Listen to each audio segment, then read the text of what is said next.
Now, let us write down difference between Bolsheviks and Menshevik. तो इससे हमें थोड़ा सा और क्लियर आइडिया मिल जाएगा इन दोनों पार्टीज के बारे में.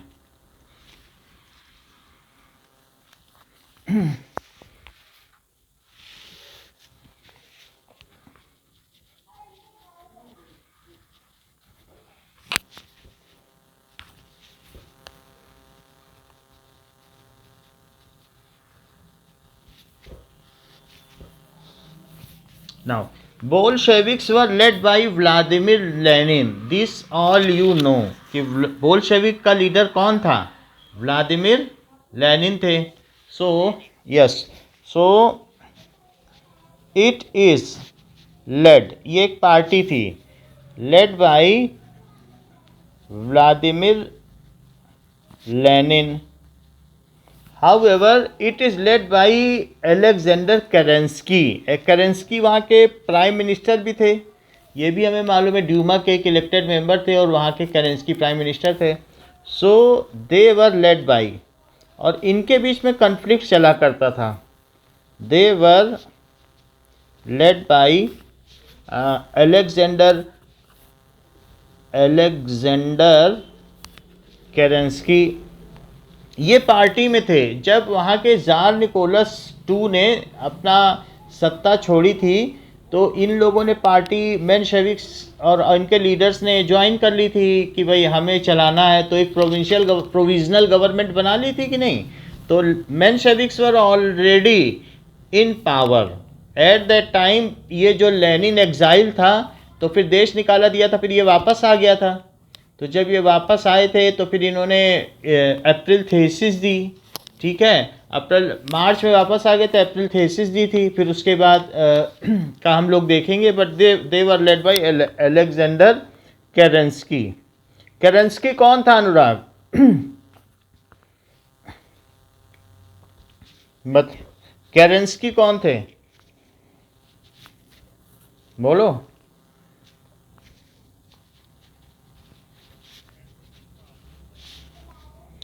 अक्टूबर रेवोल्यूशन से क्या लेना देना है? वो वहाँ के प्राइम मिनिस्टर थे प्रोविजनल गवर्नमेंट के. अभी तो बताया. दे कंस्टिट्यूटेड अच्छा, a majority of socialist. Constituted a majority of socialist. जो सोशलिस्ट थे, ज़्यादातर मेजॉरिटी ऑफ सोशलिस्ट थे वो इसमें थे. लेकिन वहाँ पर रशिया में कुछ माइनॉरिटी ग्रुप थे. वो क्या है कि मेजॉरिटी सोशलिस्ट के साथ नहीं हुए. कास्ट का भी चक्कर रहता और दूसरे चक्कर रहते. तो माइनॉरिटी ने अपना एक अलग सोशलिस्ट ग्रुप बना लिया था. तो दे रिप्रेजेंटेड ए माइनॉरिटी ग्रुप. थे सभी सोशलिस्ट, लेकिन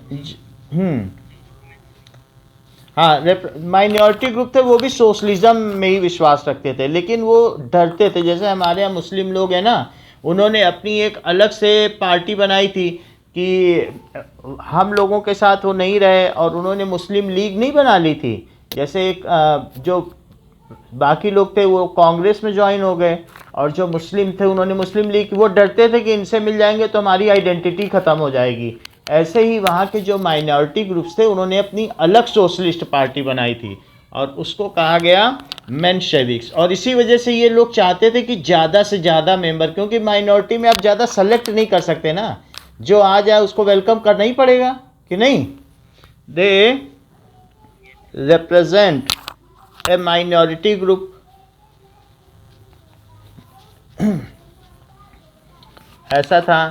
They thought that a repressive society like Tsarist Russia, the party should be. They thought that in a repressive society, जैसे वहाँ पर repressive थे या oppressive, सब लोगों का दमन हो चुका था. एक ऑप्रेसिव रिजाइम होता है और एक रेप्रेसिव सोसाइटी होती है. ऑप्रेसिव का मतलब जो दमनकारी होता है, और रेप्रेसिव का मतलब है जिसका दमन किया जाता है. सो ये लोग सोचते थे बोल्शेविक कि party should be disciplined and should control the number and quality in member. They think that party should be disciplined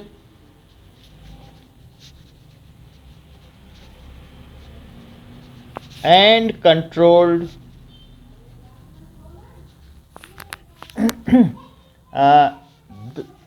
the number and quality of members। यानी ये दोनों कंट्रोल्ड वे में हो, बहुत ज़्यादा मेंबर ना लिए जाएं नंबर पे और क्वालिटी ऑफ मेंबर्स। जबकि ये लोग क्या सोचते थे, दे हाँ, party should be open for all, party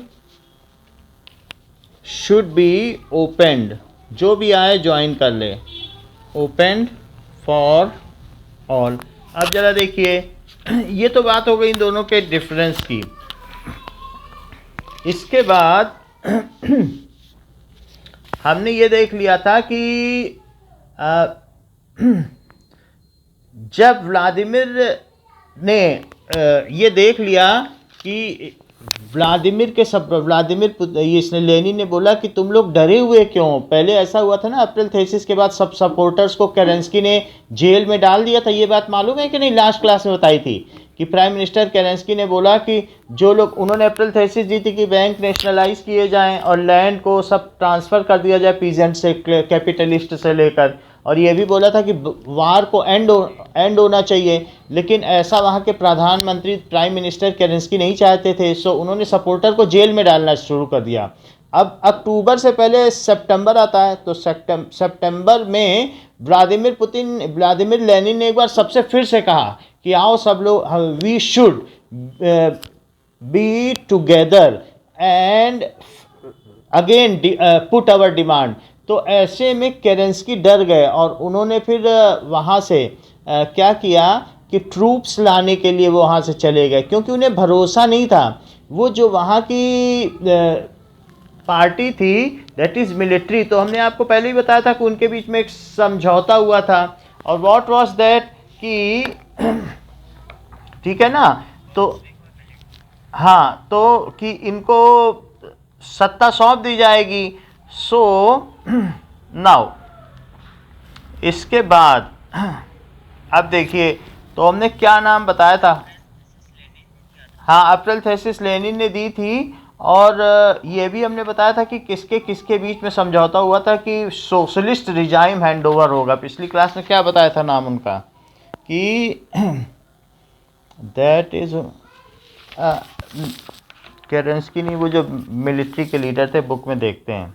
सो एक मिनट, नाउ ये चीज़ बुक में आपके दी हुई है।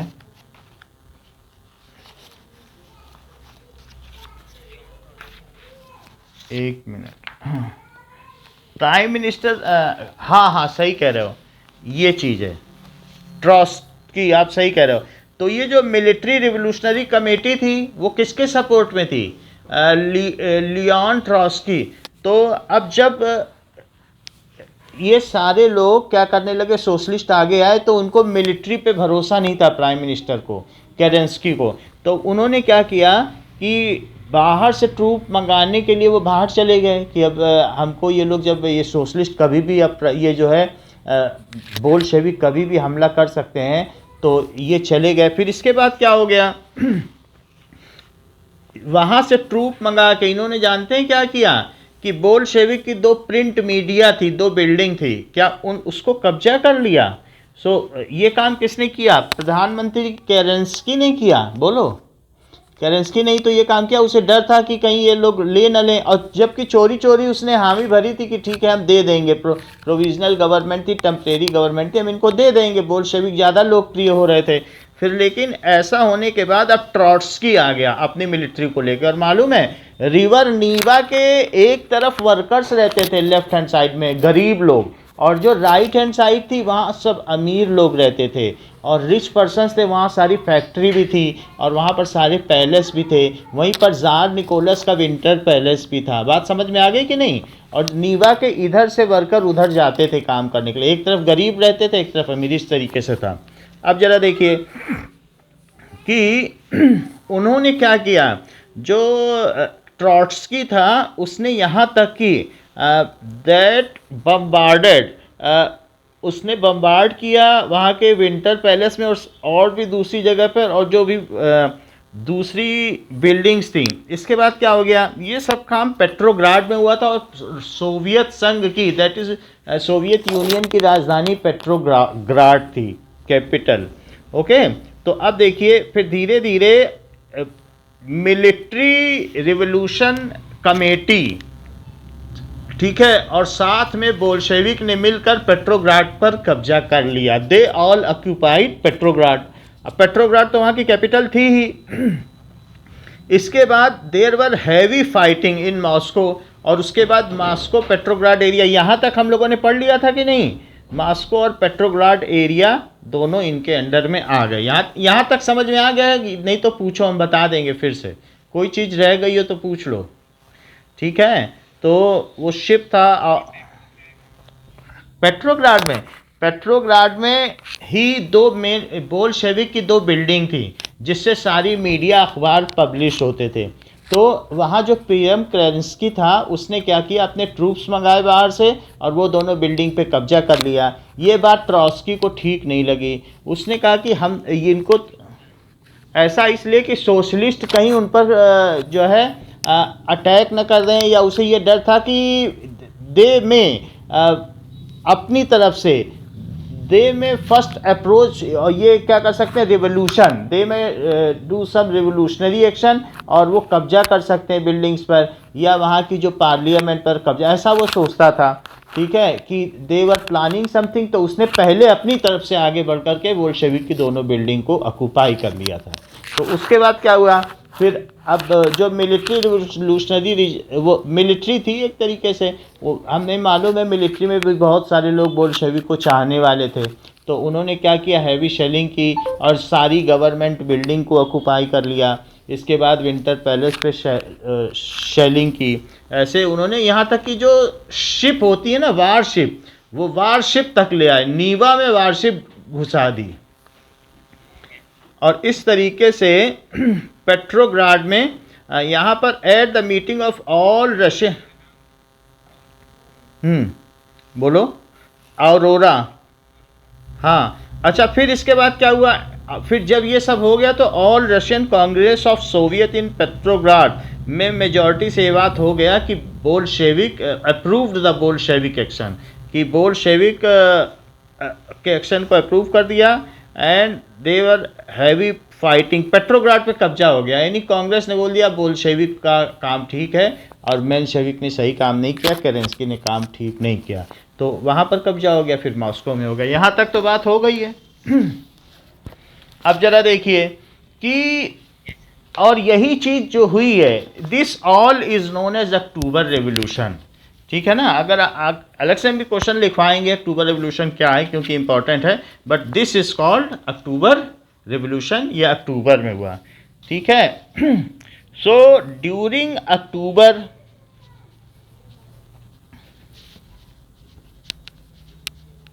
ठीक है, बोल्शेविक्स ऑक्यूपाइड या कंट्रोल्ड पेट्रोग्राड, मॉस्को एरिया।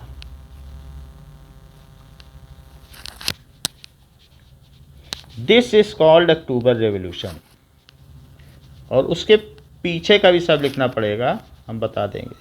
अक्टूबर रिवोल्यूशन, ओके। नाउ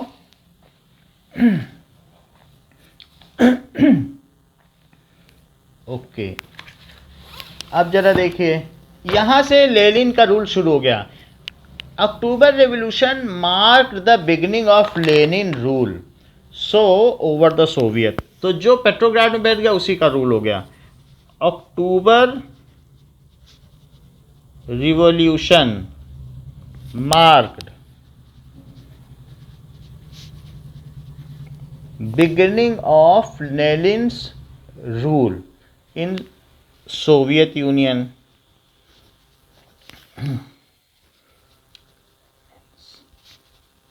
ये भी 26 अलग अलग स्टेट का यूनियन था, तभी इसे United Socialist Republic of Russia कहते हैं, यूएसएसआर, ठीक है ना।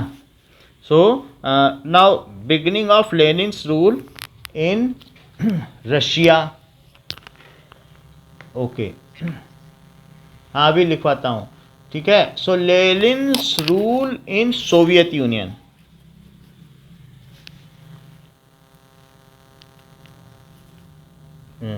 सोवियत यूनियन, अभी इसका नाम रखा जाएगा Soviet Union. Okay, with the Bolshevik under his guidance, Lenin brought about several changes after the revolution. So Lenin brought about, बहुत सारे उन्होंने रिवोल्यूशन किए।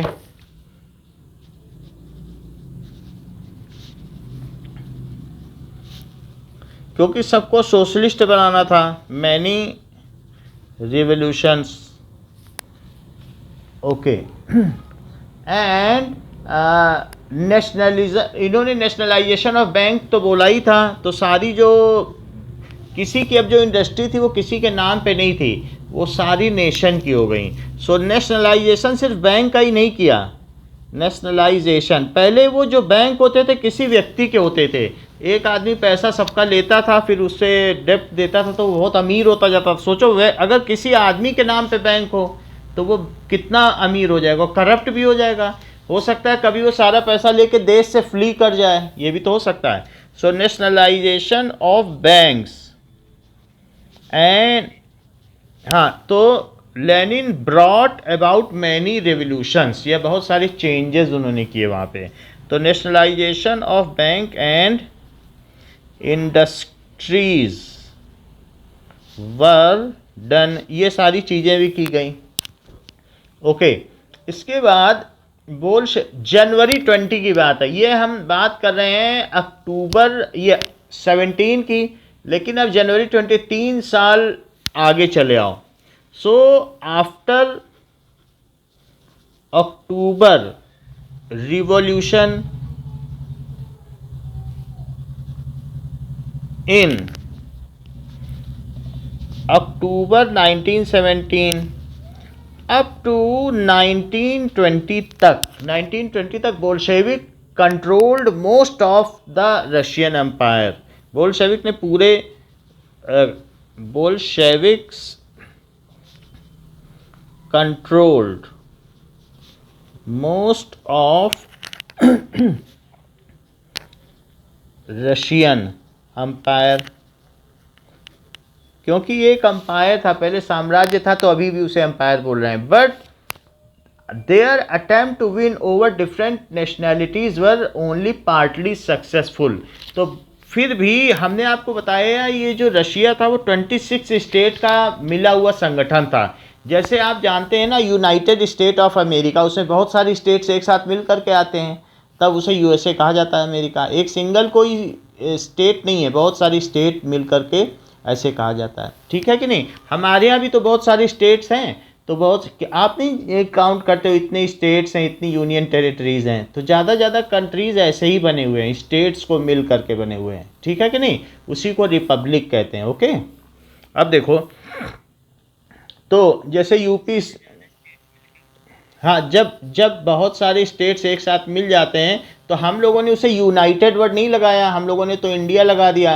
लेकिन जो दूसरे, हाँ, और जो दूसरे जगह हैं उनको कहा गया कि रिपब्लिक का मतलब है गणतंत्र, यानी बहुत सारे राज्यों का संघ, ठीक है। So it is republic means we are union of many state, ठीक है ना। सो हम बहुत सारे स्टेट्स का, और इसी को तो रिपब्लिक डे परेड में इसीलिए तो दिखाया जाता है कि ये देखो ये सब स्टेट्स हैं, हम लोग सब लोग अपने अपने को रिप्रेजेंट नहीं करते क्या रिपब्लिक डे परेड में, कि हम गोवा हैं, हम ये हैं, तो हम स्टेट्स का ही रिप्रेजेंटेशन होता है रिपब्लिक डे में। अब जरा देखिए, तो most of the Russian empire को उन्होंने कर लिया, बट देयर वो 26 स्टेट में win over different nationality were partly successful. वो पूरे 26 स्टेट को नहीं जीत पाए, but their win on all states were Bolshevik. हाँ, बहुत सारी स्टेट्स थे तो वर पार्टली सक्सेसफुल। तो फिर जब जीत नहीं पाए तो फिर वो लोग खुद अपने आप ही आ गए कि ठीक है, हम सब लोग मिलके एक यूनाइटेड स्टेट्स बनाते हैं और उसमें ऑफ सोशलिस्ट रिपब्लिक, ठीक है, तो हम ऐसा बना लेंगे, लेकिन सबकी अपनी अपनी आइडेंटिटी होगी। फिर अमेरिका ने चालबाजी की और इसमें से सबको तोड़ के रख दिया बाद में, और सबको एक एक करके कि तुम तो अलग स्टेट हो, रशिया से अलग हो जाओ। इसलिए ये जो यूक्रेन है, उज़्बेकिस्तान, किर्गिस्तान, ये सब पहले रशिया में ही थे। सबको इसने इसके रशिया के 10 टुकड़े कर दिया अमेरिका ने धीरे धीरे करके। तो अब वही रशिया और यूक्रेन की झगड़ा हो रहा है कि हमें अपने सारे स्टेट फिर चाहिए। अभी रशिया का पुतिन का सुनते हो कि नहीं, यूक्रेन में सारे लोग इकट्ठा हो रहे हैं। यूक्रेन पहले रशिया का ही पार्ट था, लेकिन जब यूएसए ने देखा कि इसकी ताकत तो बढ़ती जा रही, इतने सारी स्टेट्स और इतना बड़ा रीजन, तो फिर उसने धीरे धीरे उनमें फूड डालनी शुरू की। जैसे हमारे यहाँ स्टेट के बेसिस पे कोई फूड डाल दे, कि बिहार में फूड डाल दे कि तुम लोग कहाँ हो, तुम्हें हम अच्छा पैसा देंगे, हमारे साथ व्यापार करो। तो इस तरीके से वो डिफरेंट स्टेट्स थी, उनको ऑटोनॉमी थी कि ठीक है, तुम अपना अपना अलग अलग जो चाहो वेलफेयर देख सकते हो। लेकिन उस ऑटोनॉमी में धीरे धीरे वो लोग बोलने लगे हम रशिया से कि हम अलग होंगे, ऐसा है, ठीक है। और यूएन, आप लोग जानते हो यूनाइटेड नेशन, तो यूनाइटेड नेशन में यूएसए ने एक चालबाजी की कि उसने जितनी स्टेट्स थी अपनी खुद की 16 स्टेट के ऊपर एक सिंगल सीट ली। उसने कहा हमें यूएसए के नाम से सीट दो। और रशिया का जो वहाँ का ये था लेनिन को इतना नहीं पता था, उसने जो वहाँ सीट ली तो उसने बोला कि हमारी 10 स्टेट है, हमें 10 सीट दो। तो अब जब वो 10 स्टेट की 10 सीट ली तो वो अब अगर उनकी अपनी अपनी अलग अलग वहाँ पर वोटिंग होगी तो उन्हें ये लगेगा अरे हम तो अलग स्टेट हैं, हम रशिया की बात क्यों माने। बोलो बात सही है कि नहीं, ये गलती की कि नहीं रशिया ने। तो उसने वहाँ ये दिखाया, अलग से तो साइन करा लिया कि हम सब एक हैं, और वहाँ 10 सीट ले ली कि 10 कंट्री हैं, तो इसलिए उसको टूटना था ही। तो अब जरा देखो, तो ये successful, it is partly successful, पूरी तरीके से नहीं हुआ। फिर Stalin came in power after the death of Lenin. फिर इसके बाद क्या हुआ, स्टालिन आ गए, केम इन पावर आफ्टर, अभी हमारे तमिलनाडु के सीएम का नाम भी स्टालिन है। Came in power after death of Lenin. So Lenin की डेथ के बाद वहाँ स्टालिन आ गए। Now he started collectivisation programme to increase production. So ये करीब 1929 में हुआ। सो इन 1929 की बात है जब वो पावर में आए स्टालिन। तो in 1929 he started collectivisation programme. Collectivisation जानते हो, चकबंदी कि नहीं, इंडिया में भी तो होती है। Collectivisation programme to increase production. इसका मतलब है सभी किसान अपना अपना खेत जमा करो, इसमें एक साथ खेती होगी, अनाज दे दिया जाएगा। यानी खेत के बीच में कोई मेड़ नहीं बनाई जाएगी, मिट्टी नहीं लगानी है खेत के बीच में, ठीक है। कलेक्टिवाइजेशन प्रोग्राम टू इंक्रीज, क्योंकि उस समय अनाज की दिक्कत थी, तो इन्होंने कहा कि अगर सब एक साथ खेत होंगे तो मेड़ में तो भी फसल उग सकती है, दो खेत के बीच में मिट्टी नहीं होती, देखते हो कि नहीं।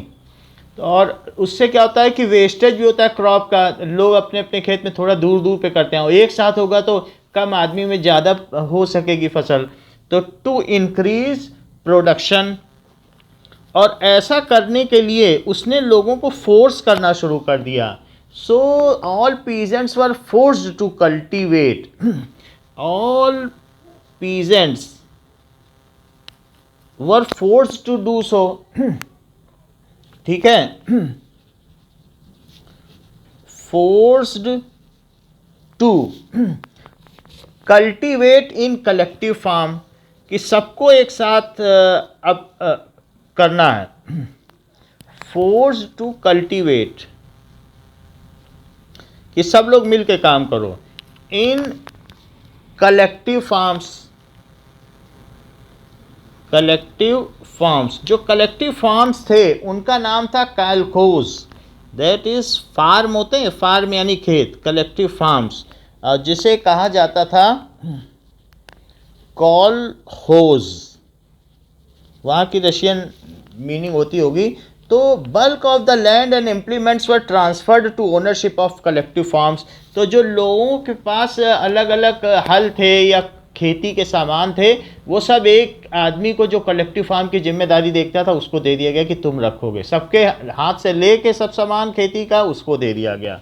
सो peasant worked on land and kolkhoz, profit was shared, ठीक है।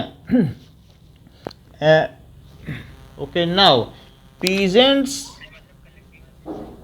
हाँ कलेक्टिव फार्म्स, ये देखो यहाँ पर एक कलेक्टिवाइजेशन प्रोग्राम शुरू किया। कलेक्टिवाइजेशन प्रोग्राम का क्या मतलब है? क्या चकबंदी, चक की सारे खेत जोड़ लो और फिर कलेक्टिव फार्म्स में, यानी जो मिला जुला के जो खेत बना उसमें काम करने के लिए क्या लोगों को फोर्स किया गया।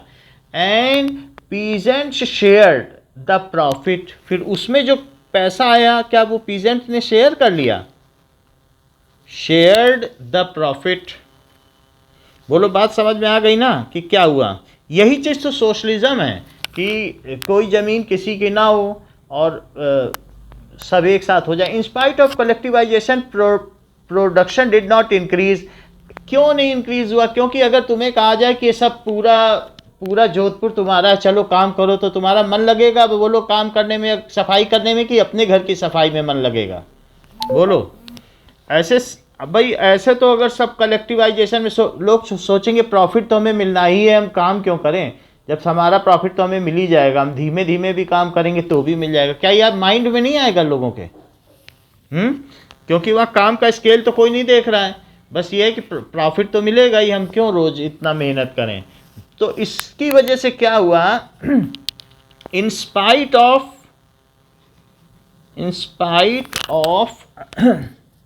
Collectivisation production did not increase, फिर भी नहीं बढ़ा क्योंकि ये इम्पोज किया गया था। Did not increase.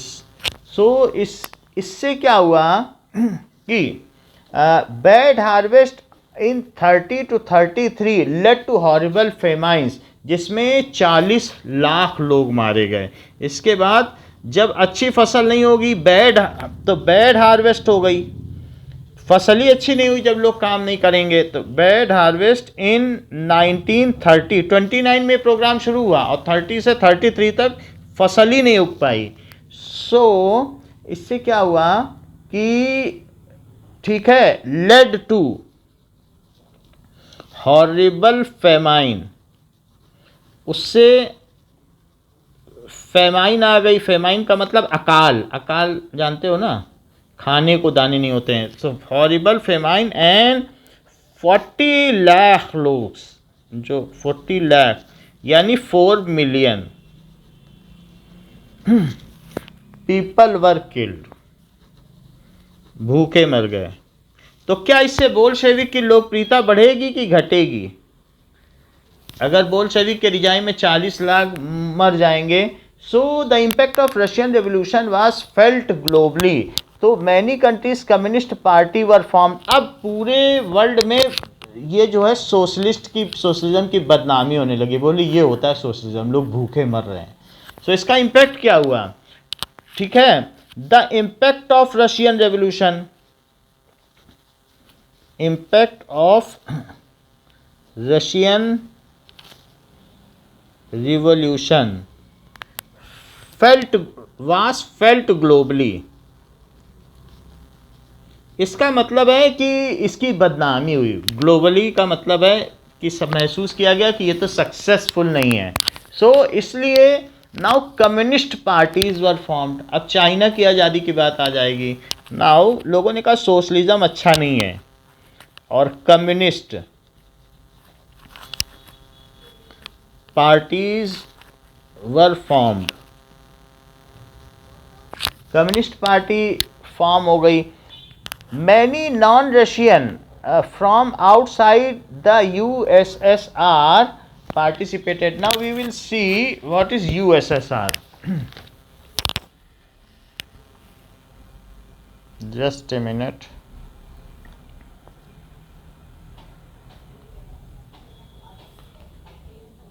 Full form of USSR. Full form of USSR.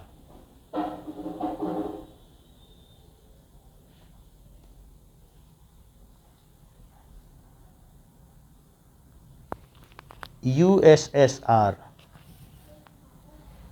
According to Wikipedia, the Soviet Union, officially the Union of Soviet Socialist Republics, was a So socialist अब state that spanned Eurasia Union and of existed from Soviet 1922 Socialist to Republic. 1991. Now अब जरा देखें। Now communist parties were formed.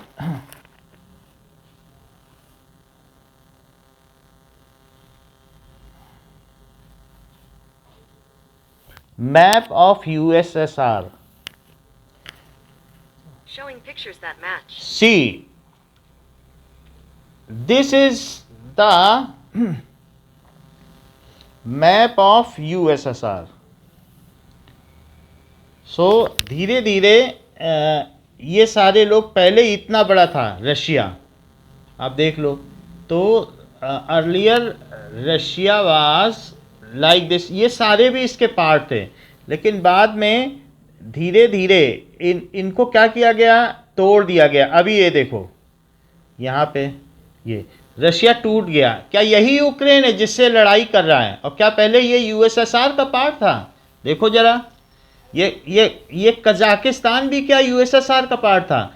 इसने इन सब के नाम से अलग अलग वहाँ कंट्री का नाम लिखा दिया था UN में कि हम सब अलग अलग कंट्री हैं। उज़्बेकिस्तान, तुर्कमेनिस्तान, किर्गिस्तान, ठीक है, ताजिकिस्तान। और ये जो आर्मेनिया और अजरबैजान के एक साल पहले लड़ाई हो रही थी कि नहीं, जम के कितने लाख लोग मारे गए थे, तो वो भी इसी का पार्ट था, रशिया का। तो Georgia, Ukraine, Moldova, Belarus, Lithuania, Latvia, Estonia, तो अब ये सब अलग हो गए। और इन सबको अलग करने वाला कौन था? अमेरिका, क्योंकि हाँ USA था, क्योंकि वो सोच रहा था इससे तो रशिया बहुत बड़ा है, उसकी पावर बढ़ जाएगी। तो इसलिए ऐसा था अलग अलग कंट्री का। कुछ अलग नहीं भी हुआ, ऐसा नहीं है, ये सब एक साथ रहे। कुछ अलग हो गए, तो अलग वाला हमने आपको दिखा दिया कि कौन कौन अलग हुए हैं, वो सारा पार्ट हमने दिखा दिया। अभी ये इतना एक साथ हो गया। अब ये रशियन फेडरेशन कहलाता है और ये यूक्रेन अलग हो गया। और इसका नाम क्या हो गया? अब इसको कहते हैं federation, federal government. Federal government का मतलब होता है संघीय ढांचा। एक्चुअली जो मैं रिपब्लिक बोल रहा था, आप उसे फेडरलिज्म कहिए, कि अलग अलग स्टेट का जो यूनियन होता है उसे फेडरलिज्म कहते हैं, ठीक है कि नहीं। और रिपब्लिक का मतलब होता है जहाँ पर डेमोक्रेटिक रूल हो और सब मिलकर चुनाव लड़ें और उनकी इलेक्टेड गवर्नमेंट। ओके ना, बात समझ में आ गई? नाउ कम्युनिस्ट फेडरलिज्म मतलब संघ की सरकार, बहुत सारे लोगों का यूनियन ऑफ स्टेट्स को फेडरलिज्म कहते हैं। ओके, फेडरल, कहीं पर भी हम लोग भी फेडरल हैं। तो जहाँ पर भी हम लोगों ने सिविक्स में फेडरल वर्ड पढ़ा है, इसका मतलब है we are union of states. Okay, so now communist, हम लोग तो यूनियन ही है ना। भारत क्या है? क्या स्टेट्स का यूनियन नहीं है? और तो आइडेंटिटी नहीं है भारत की। तो इस तरीके से now communist parties were formed.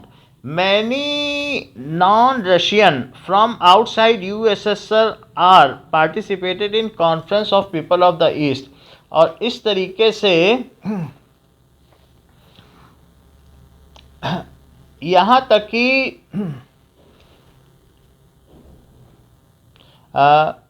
by the time of outbreak of Second World War, by the time, अब 1920 के बाद देखो ये 30 आ गया, ठीक है। 1920 आपने देखा था, 29 में इसने क्या किया था, कॉलकोस बनाया, कलेक्टिवाइजेशन। 30 में सूखा पड़ गया। अब आप आ जाइए 39 में, 33 तक तो सूखा ही रहा। So by the time of outbreak of second world war, ऐसे लिखा जाता है, सेकेंड वर्ल्ड वार, ठीक है। सो यूएस, हाँ WW2, हाँ वही लिखा जाता है, WW2, world war 2। So that is USSR has given socialism a global face. So USSR, that is United Soviet of socialist Republic, United Soviet of socialist Republic.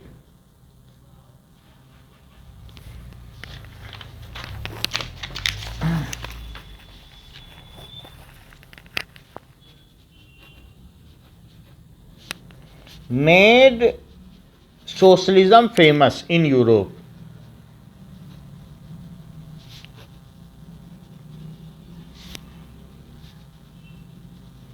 अभी भी वहाँ सोशलिज्म ही चल रहा है, ऐसा है। धीरे धीरे फिर ठीक हुआ, थोड़ा बहुत ठीक हुआ, बस ऐसे ही है। And but the international reputation of USSR as socialist country declined. 20th century तक आते आते तक इस सोशलिस्ट रिपब्लिक, जस्ट एक मिनट रुकिए, नाउ यूनियन ऑफ, इसे यूनाइटेड ना बोलकर क्या बोलिए, यूनियन।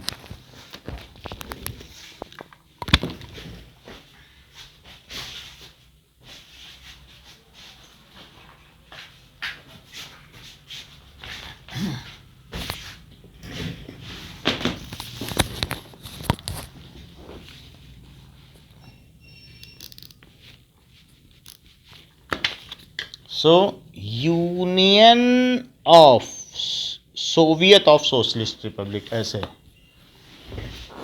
इसे सोवियत यूनियन भी कहा जाता है। Now so but 20th century तक आते आते तक, दैट इज 1900 में इसकी जो लोकप्रियता थी, but popularity of socialism was declined by the end of 20th century. बट पॉपुलैरिटी ऑफ socialism declined by end of 20th century। यानी 20th सेंचुरी का एंड कब होता है, जब 1999 हो, तब तक। बात समझ में आ गई ना, अभी थोड़े दिन पहले, 20 साल पहले तक। समझ में आई बात कि नहीं?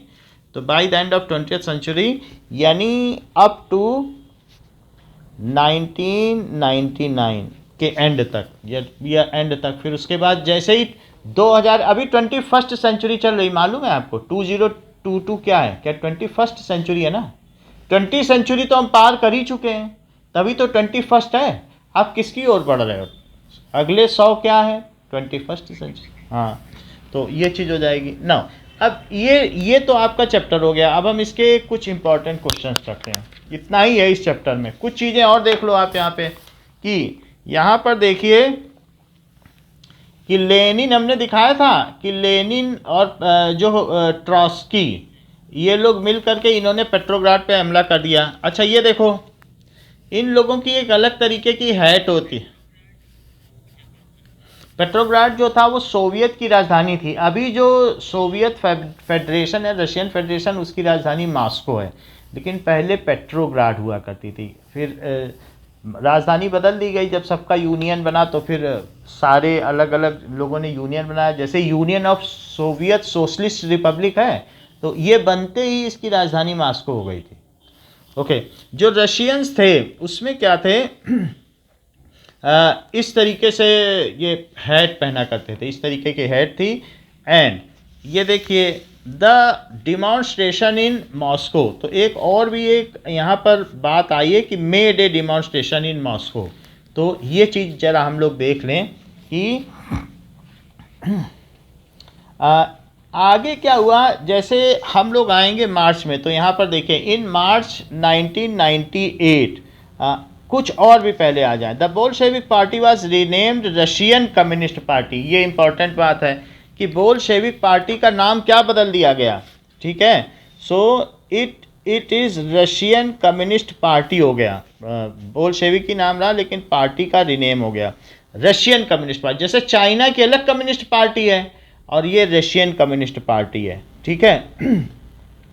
एंड इसमें एक और भी बात कही गई है कि अलग अलग यूनिफॉर्म डिज़ाइन की गई, इनमें कंपटीशन हुआ और बाद में सोवियत हेड जो है बुडेयो नोवका वाज चूजन। इस हेड का नाम था बुडेयो नोवका, दिस हेड, तो बुडेयो नोवका वाज चूजन। अच्छा, अब आगे देखिए, नवंबर 17 में Bolshevik conducted the election to constituent assembly but they failed to gain majority support. तो नवंबर 17 में यहाँ तक है कि बोल्शेविक कंडक्टेड इलेक्शन, बट अच्छा अब आप ये देखिए अक्टूबर के बाद नवंबर आता है, ये बात आपको मालूम है क्या? अक्टूबर 17 में अक्टूबर रिवोल्यूशन हुआ था क्या? बोलो, बात सही है कि नहीं? और उसके अगले ही महीने नवंबर में उन्होंने कहा चलो हम इलेक्शन करा लें, लेकिन बोल्शेविक ने जो इलेक्शन कराया तो मेजॉरिटी नहीं इनको मिली, हाँ हार गए। जनवरी में assembly rejected Bolshevik measures and Lenin dismissed the assembly. तो उन्होंने जो असेंबली ने रिजेक्ट कर दिया बोल्शेविक के मीजर को, लेकिन लेनिन ने एक चालाकी क्या खेली, असेंबली को ही भंग कर दिया, क्योंकि लेनिन उस समय वहाँ का हेड था, उसने ले लिया था ना उसकी मिलिट्री रिवोल्यूशनरी कमेटी की मदद से या ट्रॉट्स्की की मदद से तो कैप्चर कर ही लिया था। और फिर उसके बाद इलेक्शन कराए गए, अब बोल्शेविक हार गए, फिर लेनिन ने असेंबली ही भंग कर दी। देख लो, Lenin dismissed the assembly, he thought that all Russian congress of Soviet was more democratic than an assembly elected in uncertain condition. उसने कहा कि जो रशियन कांग्रेस ऑफ सोवियत ज़्यादा डेमोक्रेटिक है, रशियन कांग्रेस ऑफ सोवियत, ठीक है। In March 18 despite opposition by their political Lenin ने कहा ही थॉट कि ये जो अभी हमने इलेक्शन कराया ये अनसर्टेन इलेक्शन है, ये ठीक ठाक नहीं है। और पहले जो रशिया में थे रशियन कांग्रेस ऑफ सोवियत, तो रशियन कांग्रेस ऑफ सोवियत में बहुत सारी पार्टी का एक ग्रुप है, तो वो जो लेनिन या उसके एलाइड पार्टी हैं उन्हीं को बस रशियन कांग्रेस ऑफ सोवियत कहा गया।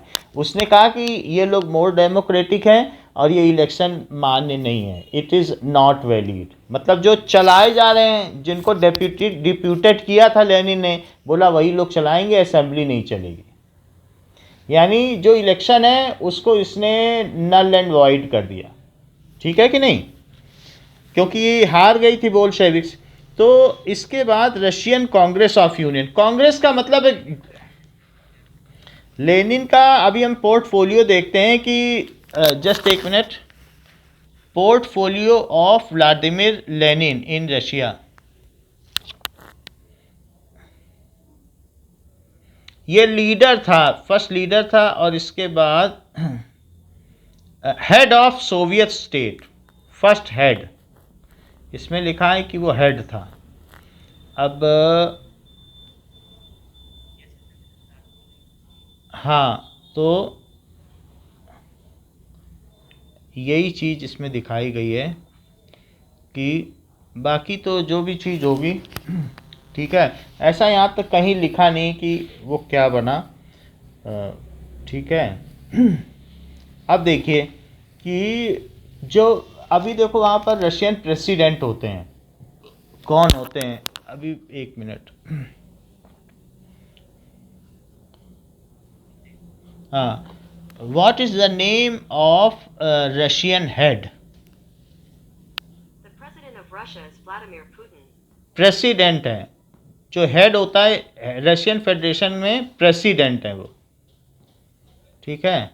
तो उस समय पता नहीं कौन सी रही होगी, बट अभी तो प्रेसिडेंट है, आगे पढ़ने से पता चलेगा कि, बट ये रशियन हेड थे वहाँ के।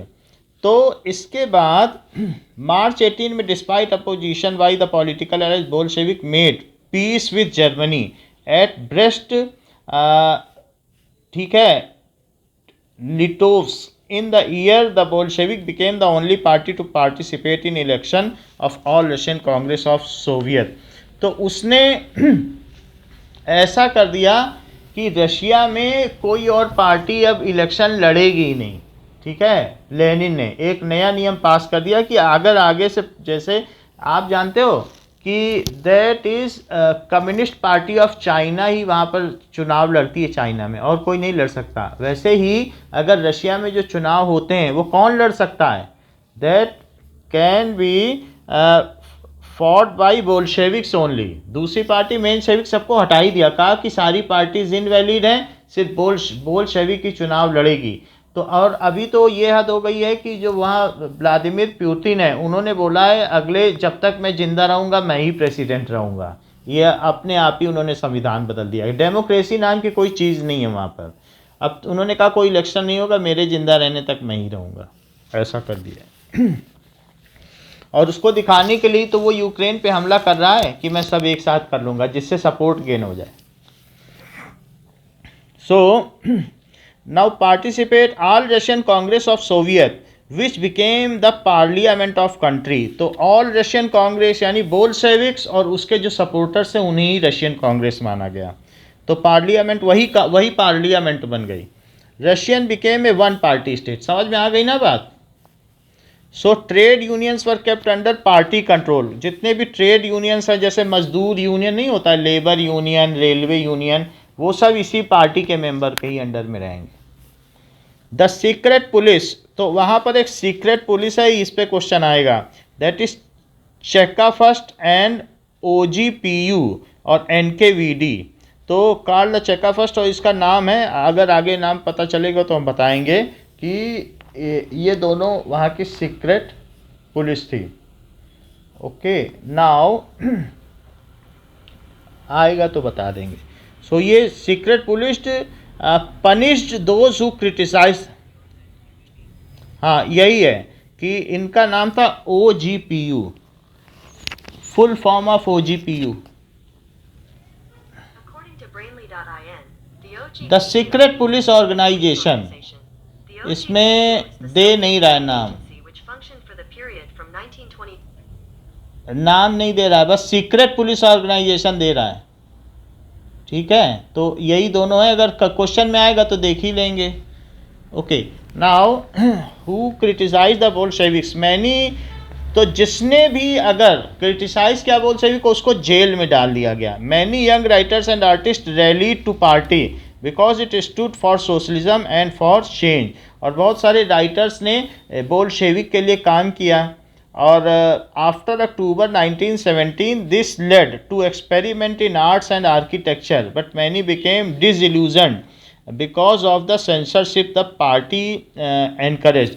पार्टी ने सेंसरशिप लगा दी थी, तो बहुत सारे लोगों ने बहुत अच्छे अच्छे काम किए आर्ट्स में, आर्किटेक्चर में, लेकिन पार्टी ने उन्हें पब्लिश नहीं होने दिया बोल्शेविक्स ने।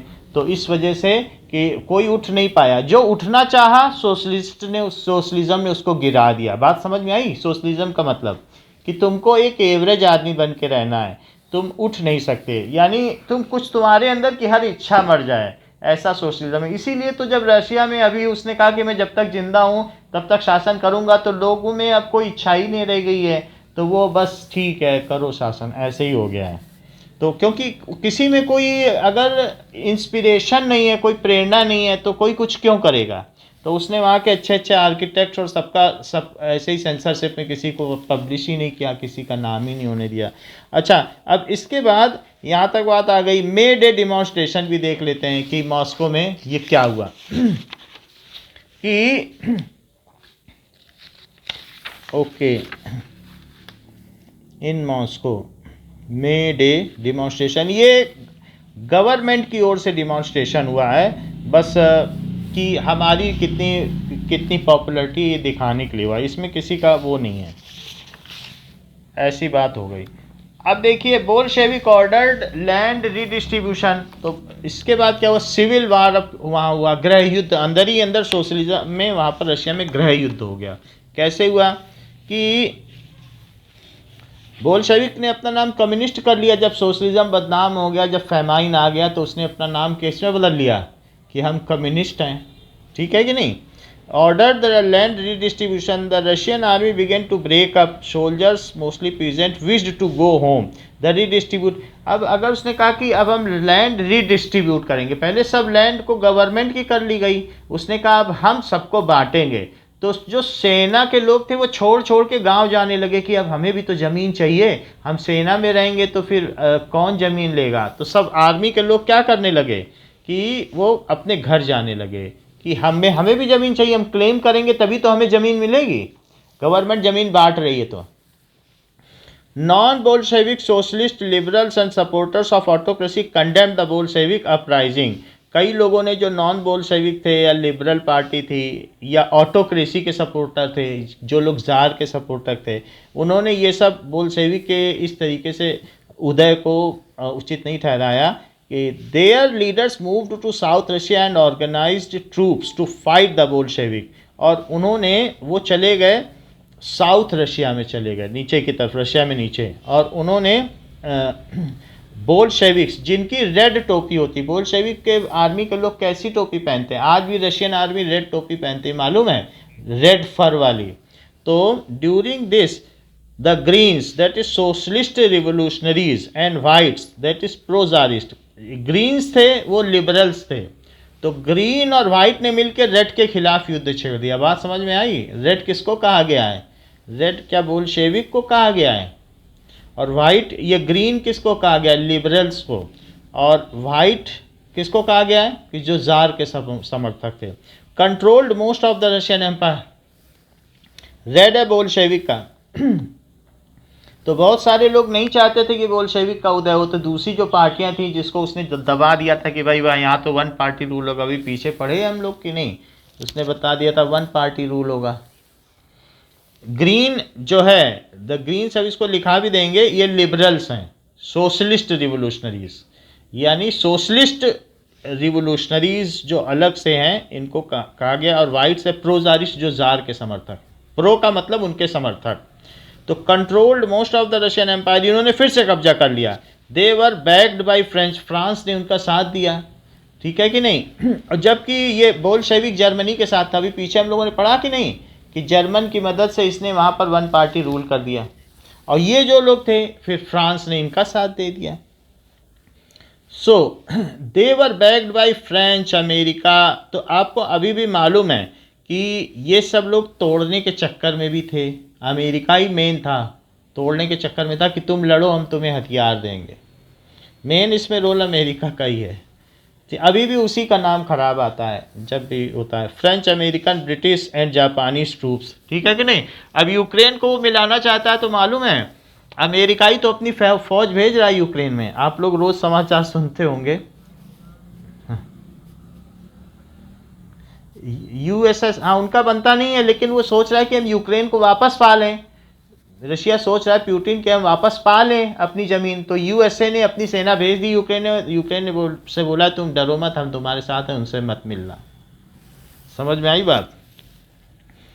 सो ये ब्रिटिश एंड जापानीज ट्रूप्स ने इनको ग्रीन और वाइट कैप को समर्थन किया। All those forces who worried at the growth of socialism, ये लोग क्या किस लिए चिंता में थे कि कहीं सोशलिज्म वहाँ ग्रो न कर जाए, रशिया बड़ा ना हो जाए उन सबसे। As these troops and the Bolshevik fought a civil war, looting और banditry and famine became common. तो वहाँ पर बैंडिट्री का मतलब समझते हैं क्या होता है, बैंडिट्री According to Wikipedia, banditry is a type of Organized crime by outlaws, typically involving the threat or use of violence. Violence को यूज़ करते हुए जब कोई लोग ना कोई योजनाबद्ध तरीके से कोई क्राइम करते हैं तो उसको कहते हैं बैंडिट्री। पहले तो ऐसे प्लानिंग करके नहीं होता जैसे कहीं बॉम्ब ब्लास्ट कर दिया। ऑर्गेनाइज क्राइम, लूटिंग और फेमाइन, फिर सूखा भी पड़ने लगा। Supporters of private property among whites तो आपको मालूम है ना प्रो जारिस्ट होते हैं। अब प्रो जारिस्ट के पास क्या प्राइवेट प्रॉपर्टी नहीं होगी, उनकी उन्हीं की प्रॉपर्टी तो लूट के सबको बांटी गई थी। तो वो लोग क्या वो खिलाफ नहीं होंगे बोल्शेविक के, जिसकी प्रॉपर्टी लेके तुम सब बांट दोगे। तो ये सारे लोगों ने white took harsh steps with peasants who had seized their land, उन्होंने ही तो उनकी ज़मीन ले ली थी।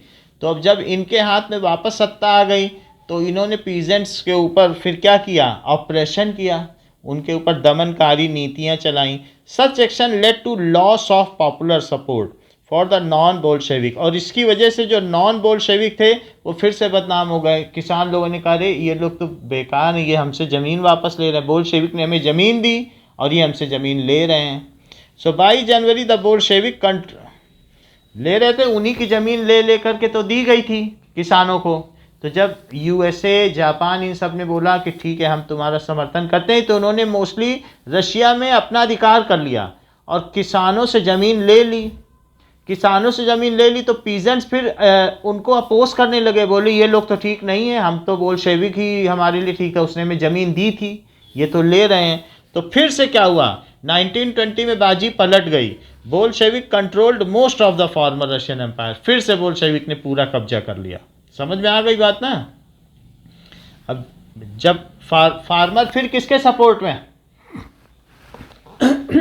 जैसे फार्मर किसको सपोर्ट कर रहे थे, बोल्शेविक को, लेकिन जो लिबरल्स और प्रोजारिस्ट थे उन्होंने किसकी हेल्प से वापस रशिया पे कब्जा किया, रशियन रिजाइम पे, अमेरिका, फ्रांस, जापान और भी एक छोटे मोटे ब्रिटिश, इन सब की मदद से। लेकिन जब इन लोगों को वापस आ गया इनके हाथ में पावर, तो इन्होंने क्या किया मालूम है ना, जारिस्ट वालों ने क्या, इन्होंने किसानों से अपनी ज़मीन छीन ली, बोले हमारी ज़मीन वापस करो, तुम्हें हम नहीं देंगे। तो ऐसी स्थिति में पीजेंट्स क्या करेंगे, वो बोल्शेविक का समर्थन करेंगे कि प्रो जारिस्ट का? क्यों जार का समर्थन करेंगे या जार के जो और नोबिलिटी उत्तराधिकारियों का समर्थन करें? उन्हीं वही लोग तो ज़मीन वापस लेंगे, क्योंकि इन्हीं प्रोजारिस्ट ने ही तो इनकी मदद से वापस कब्जा कर लिया था। बोल्शेविक का तो शासन पहले ही था। उनके खिलाफ कौन हो गए थे, यहाँ पढ़ो ना, कौन उनके खिलाफ हुए थे, नॉन बोल्शेविक और प्रोजारिस्ट, है ना, ऑटोक्रेट लोग। तो ऑटोक्रेट का समर्थन करेंगे क्या किसान लोग, जो उनकी ज़मीन छीन रहा है? प्रोजारिस्ट का मतलब है ऑटोक्रेट, जार का समर्थन, प्रो का मतलब होता है समर्थन करने वाला। तो दे नाउ फिर से जब बोल्शेविक के सपोर्ट में आ गए तो बोल्शेविक लोगों ने वहाँ अंदर ही अंदर इनकी मदद से अपने हाथ में सत्ता ले ली, क्योंकि पब्लिक जिसके साथ होगी उसको फिर सत्ता लेने में देर नहीं लगती है। सो फिर इस तरीके से फिर रिवर्सिंग ऑफ पावर हो गया, फिर से बोल्शेविक में आ गया। दे सक्सीडेड। लेकिन ये जो सिविल वार चला ये काफ़ी लंबा चला, ड्यूरिंग 1918 एंड 19 ये सब चला, ठीक है। ऐसा हुआ। अब देखो, to cooperation with non Russian nationalities and Muslim jihadis, they succeeded due to cooperation with. ये लोग सफल क्यों हो गए, पीजेंट्स लोग? क्योंकि मुस्लिम लोग इनके साथ मिल गए, जिहादी लोग थे, तो उन्होंने कहा कि जादिडिस्ट का मतलब समझते हैं, जिहादीज नहीं, जादिडिस्ट लिखा है। सो दैट इज, एक मिनट, जादिडिस्ट,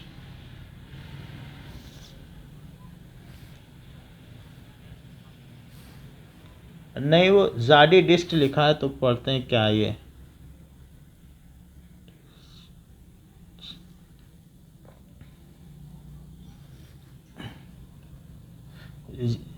जदीदी यानी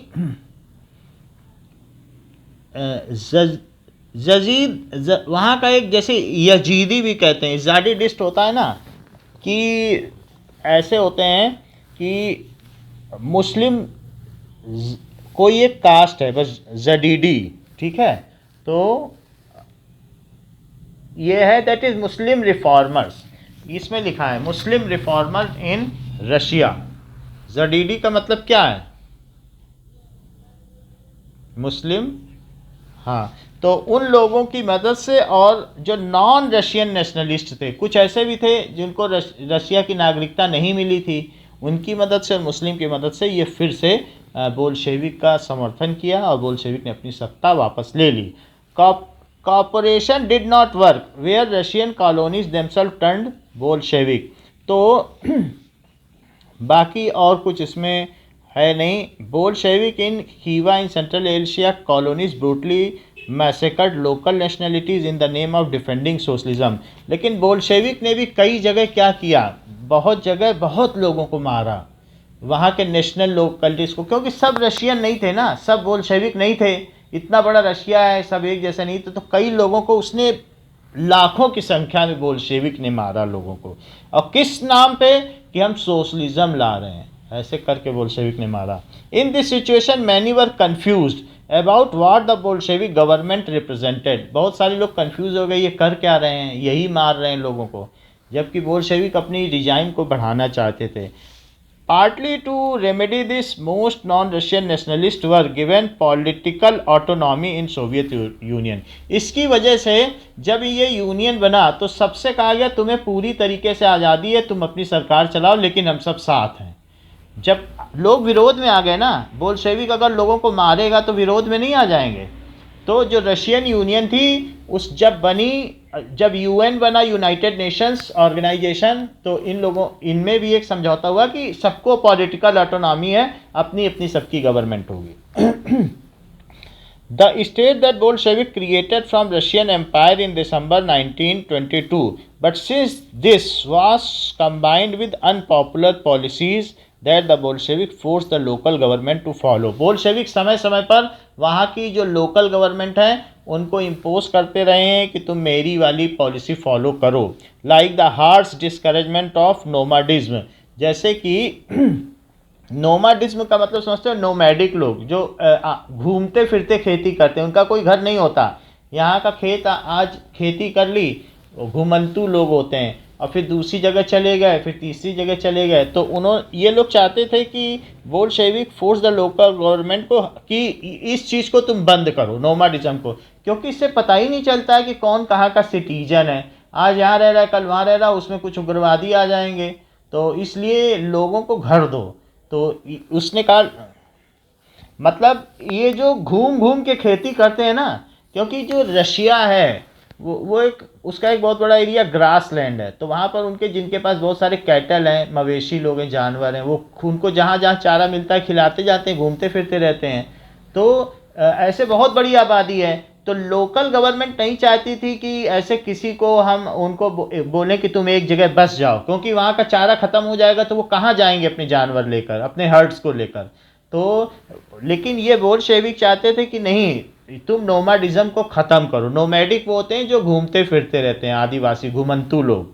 तो बट लोकल गवर्नमेंट को जब तुम इम्पोज करोगे, पहले तो तुम उनको ऑटोनॉमी दे रहे हो कि तुम पूरी तरह से स्वतंत्र हो, अब बाद में कह रहे हो नहीं, इसे कहते हो कि उनको नोमाडिज्म ख़त्म करो, तो अल्टीमेटली जो दूसरे लोग तो क्या वो तुमसे अलग होना नहीं चाहेंगे।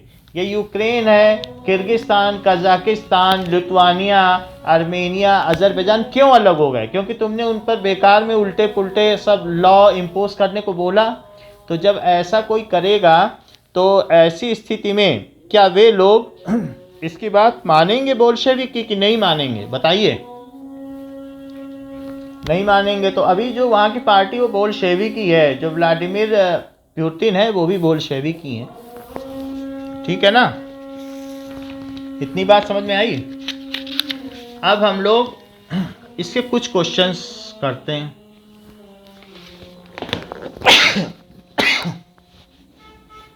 Now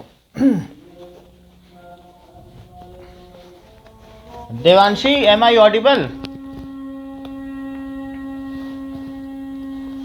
okay.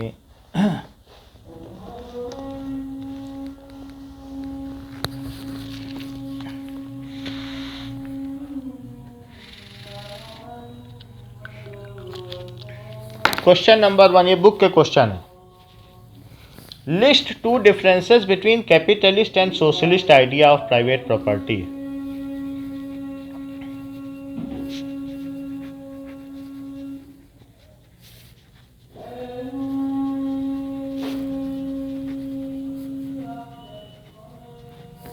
capitalists and idea of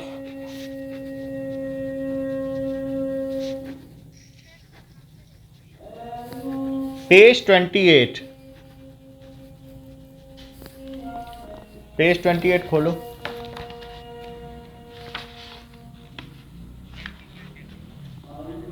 हाँ ये, हाँ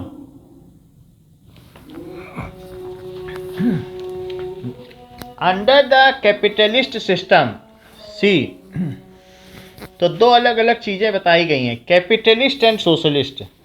कैपिटलिस्ट मतलब समझते हो, पूंजीवादी, कि बड़े बड़े उद्योगपति, हाँ पूंजीवादी। और सोशलिस्ट का मतलब समाजवादी,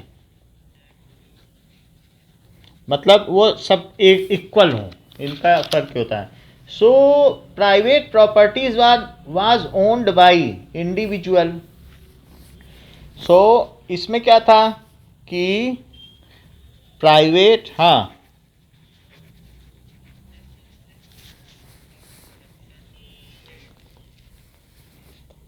प्रोडक्शन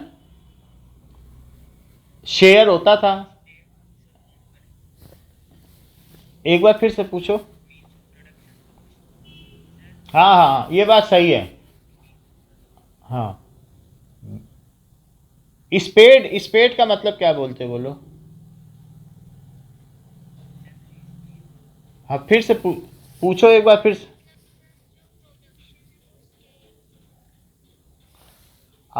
मतलब ये जो जो प्रॉपर्टी है वो स्टेट की है, और जो शेयर है वो सबका है ना। प्रोडक्शन नहीं, property. So private properties were owned by individual, owned by individual. जो जमीन थी वो लोगों की थी। और इसमें क्या था कि property was controlled by society और नेशन। या तो कोई छोटी छोटी सोसाइटी होती थी, उनकी प्रॉपर्टी होती थी, या नेशन की। Property was controlled by society और नेशन, राष्ट्र की भी हो सकती थी। Now the propertied were concerned only with personal gain। अब देखिए, तो ये दोनों में फ़र्क है, बस इतना ही फ़र्क है कि these people were thinking about personal gain and these people were thinking about the social welfare। ये लोग क्या सोचेंगे बताओ। हाँ these, हाँ people were thinking about personal gain and these were thinking about social welfare।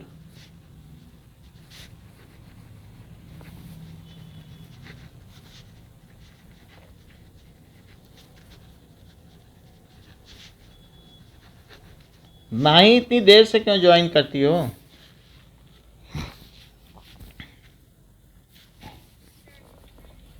अच्छा अच्छा ठीक है। अब देखो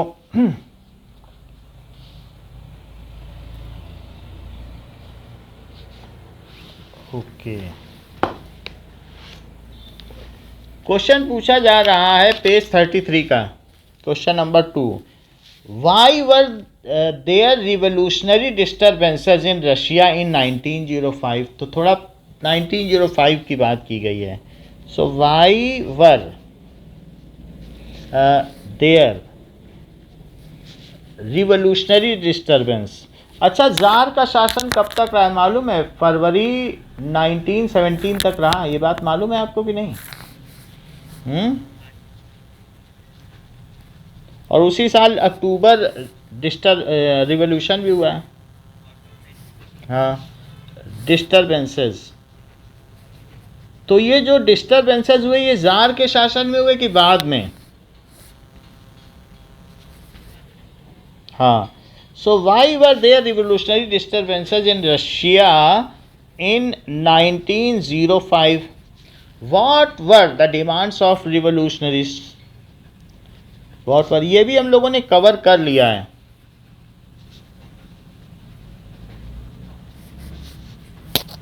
Of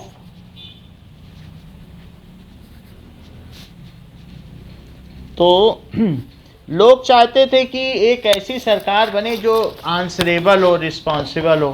तो प्राइस ऑफ एसेंशियल जो गुड्स थे वो बहुत ज़्यादा बढ़ गए थे.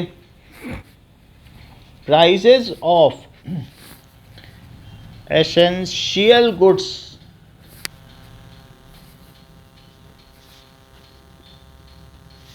रोज, ठीक है, एंड वेजेस डिक्लाइंड टू 20%. यानी इतने बढ़ गए थे कि जो कीमत थी, जो रियल वेजेस थी, पैसा उतना ही मिल रहा था लेकिन उतने में अब 80% सामान आता था. पहले जो भी चीज़, अगर 1 किलो चीज़ आती थी तो वो 800 ग्राम. तो आप वेजेस ना लिख के लिखो रियल वेजेस, कि हमें उतनी तनख्वाह दो लेकिन अगर चीज़ें महंगी हो जाएंगी तो क्या मैं चला पाऊंगा खर्च, इसलिए रियल वेजेस लिखा है. ठीक है. अच्छा, इसके बाद क्या हो गया कि 4 members of Russian worker dismiss कर दिए गए थे आयरन वर्क्स में से, फैक्ट्री से. ये बात मालूम है कि नहीं? 4 वर्कर्स वर 4 वर्कर को फैक्ट्री से निकाल दिया गया था. तो मजदूरों ने ताला विरोध कर दिया, सारे वर्कर्स ने, नीवा नदी के उधर रहने वाले वर्कर्स ने, कि नहीं ऐसे कैसे आप निकाल सकते हो. तो 4 वर्कर्स, ठीक है, जो भी थे were dismissed from iron works factory, were dismissed from iron. मतलब रियल वेजेस का मतलब जैसे तुम्हें उतना ही पैसा मिले लेकिन चीज़ें महंगी कर दो तो तुम्हारा जो रियल इनकम है क्या वो वही रह जाएगी कि कम हो जाएगी. तो रियल वेजेस का मतलब ऐसा नहीं कि सरकार ने किसी की तनख्वाह कम की, उनकी जो वेजेस की परचेजिंग पावर थी वो घट गई. ये हो गया. सो 4 workers was dismissed from iron works factory. तो अगर इस तरीके से ऐसे में किसी मजदूर को तुम निकाल दो फैक्ट्री से, सो इससे क्या हुआ, these were enough to anger the Russian workers. यही सब रीजंस थे. These were enough to anger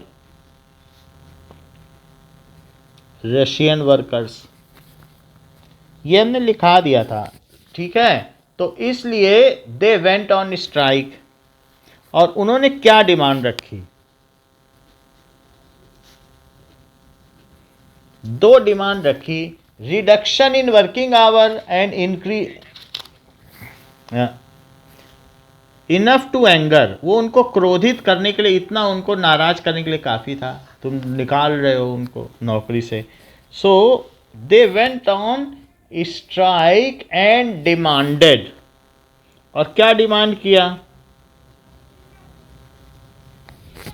reduction in working hour. तुम 16-16 घंटे उनसे काम लेते हो, डॉर्म्स में सुलाते हो, डॉर्मेट्री होता है ना, एक साथ सबको सुला दो. तो ऐसे रिडक्शन इन वर्किंग आवर और increase in wages and improvement in working condition. In wages and, हाँ बोलो.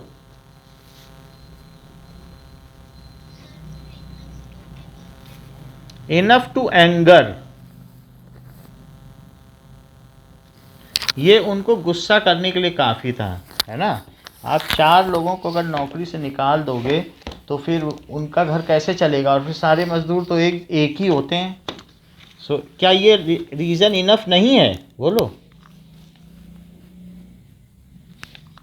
अच्छा, और इम्प्रूवमेंट इन वर्किंग कंडीशन, ये 2 डिमांड उन्होंने रखी. तो ये पहला रशियन रिवॉल्यूशन था, तो जो इतना इम्पोर्टेंट था. अब देखिए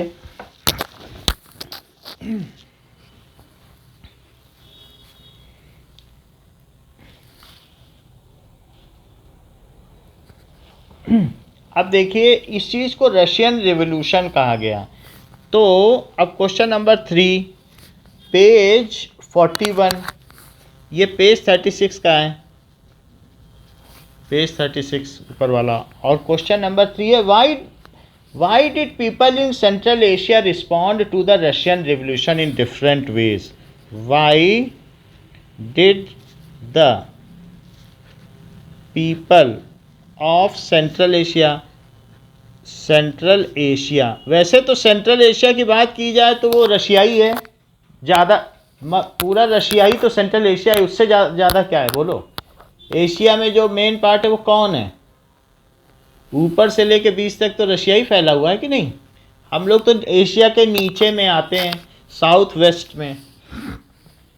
सो why did people in Central Asia respond to Russian revolution in different phase? People, लेकिन पहले क्या है कि रशिया इतना बड़ा नहीं था, ज़ार का शासन था, फिर धीरे धीरे बोल्शेविक ने सबको कब्जे में किया। तो हमें लगता है ये जो शुरुआती रशियाई है उसके बारे में बात हो रही, ठीक है ना, जहाँ ज़ारिस्ट शासन था। ओके, बाद में सब लोग एक साथ आए थे, सब एक एक करके जीतते गए लोग। तो Central Asia respond to Russian revolution in different veg.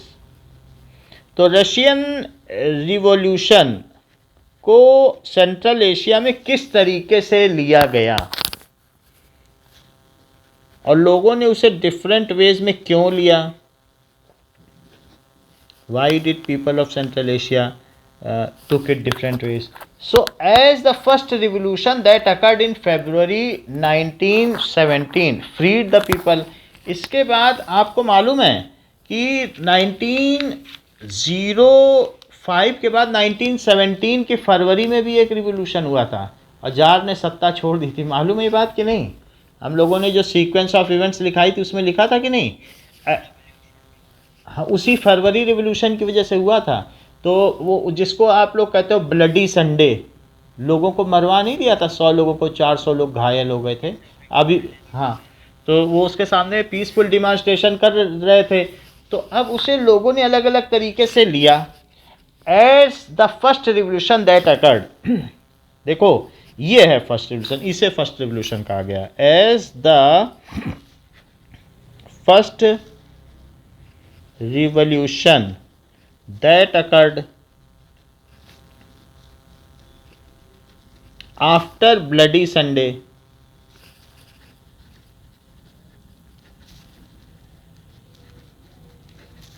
in February 1917 में हुआ था। उसके बाद रिवोल्यूशन हुआ, freed the people of Central Asia from oppression of Tsar। ठीक है, इट फ्रीड, लोगों को फ्री कर दिया गया। फ्रीड द, क्यों? People of Central Asia, people of Central Asia किससे? फ्रॉम ऑटोनॉमी ऑफ जार या फ्रॉम जारिस्ट रूल। ये बात तो मालूम है ना कि जार फिर हट गया था। तो इसके बाद जब फर्स्ट रिवोल्यूशन हुआ ब्लडी संडे के बाद, भाई ब्लडी संडे के बाद रिवोल्यूशन हुआ तो क्या उसने वहाँ के लोगों को फ्री कर दिया था जारिस्ट रूल से? क्योंकि जार तो हट गया ना, उसके बाद वो डर गया और फिर वो हट गया, उसे मालूम हो गया था कि सेना इनकी तरफ है, ये बात उसे मालूम चल गई थी। तो वो उसने फिर उसके बाद प्रोविजनल गवर्नमेंट बनी थी जो कि मेनशेविक की थी, जिसका नेता केरेंस्की था और साथ में और दूसरी पार्टीज थी। तो जो वहाँ की ड्यूमा थी, तो उन लोगों ने मिल करके उस इलेक्शन नहीं लड़े गए थे, जो पहले से एग्जिस्टिंग ड्यूमा थी और मेनशेविक थे, उन लोगों ने मिला करके एक प्रोविजनल गवर्नमेंट बना दी थी और केरेंस्की को प्रधानमंत्री बना दिया था। बात समझ में आई कि नहीं? केरेंस्की माइनॉरिटी ग्रुप का लीडर था ना, मेनशेविक किसकी पार्टी थी? अभी बताया था कि नहीं पहले? में माइनॉरिटी की पार्टी थी कि नहीं मेनशेविक? तो उन्होंने आपस में मिलजुल करके ऐसे ही घोटाले की एक सरकार बना दी जिसको कहा गया टेम्परेरी गवर्नमेंट। प्रोविजनल गवर्नमेंट का मतलब क्या होता है? टेम्परेरी गवर्नमेंट बना ली। अच्छा तो अब इससे क्या हुआ, they showed great, after that they showed great enthusiasm. So after that लोगों में बहुत उत्साह आ गया, पीपल में। दे शोड कि जार हट गया, इतने 100 सालों का शासन हट गया। They showed great enthusiasm. They began to nurture hope for इसके बाद क्या हुआ कि अब उन्हें ये चाहिए था कि they did not show that enthusiasm when the second revolution occurred.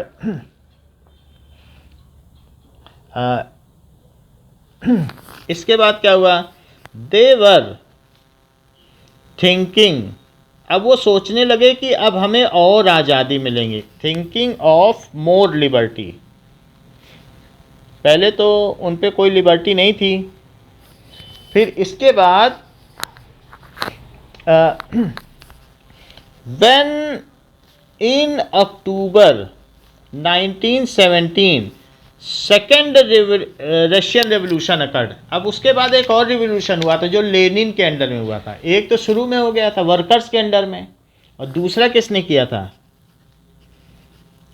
Russian, Lenin ने किया था। तो उस समय वो लोग कंफ्यूज हो गए, बोले फर्स्ट वाला जब रिवोल्यूशन हुआ था तो प्रोविजनल गवर्नमेंट बनी, उसने तो कुछ दिया लिया नहीं, और हम लोग वैसे के वैसे हैं, अभी फिर से रिवोल्यूशन हो रहा है। तो वो सब पैनिक हो गए कि इसमें हम हिस्सा लें भी कि ना लें।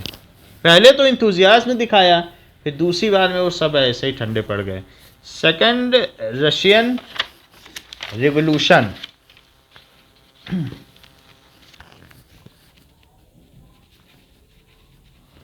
Under leadership of Lenin and Trotsky, leadership of, कि जब रिवोल्यूशन कोई करता है, फ्रीडम मिलती है, तो उन्हें ऑटोनॉमी नहीं मिली ना। प्रोविजनल गवर्नमेंट भी भ्रष्ट गवर्नमेंट थी, वो अपना जेब भरने में लगी हुई थी, और फिर इसी वजह से तो लेनिन को विद्रोह करना पड़ा। लेनिन क्यों उनके अपोज हुआ, लोग बोल्शेविक के साथ क्यों आए, क्योंकि जो गवर्नमेंट बनी थी उसने कोई चेंज लिया ही नहीं। जो केरिंस्की था, क्या उसने लोगों के लिए कुछ किया? अगर वो कुछ कर रहा होता तो लोग बोल्शेविक के साथ आते क्या, बोलो। हाँ, तो under the leadership of Lenin when in October occurred, तो जब ये सेकंड रेवोल्यूशन अकर हुआ, सो दे वर पैनिक्ड, तो ये पैनिक हो गए, because the second revolution was accompanied by violence. तो पीपल बिकेम पैनिक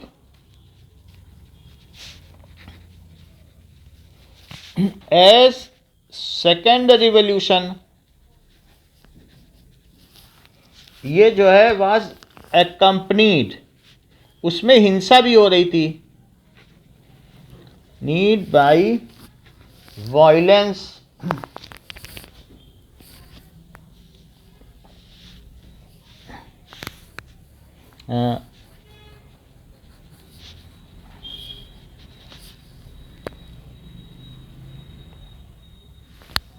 ऐसे था, तो ये है।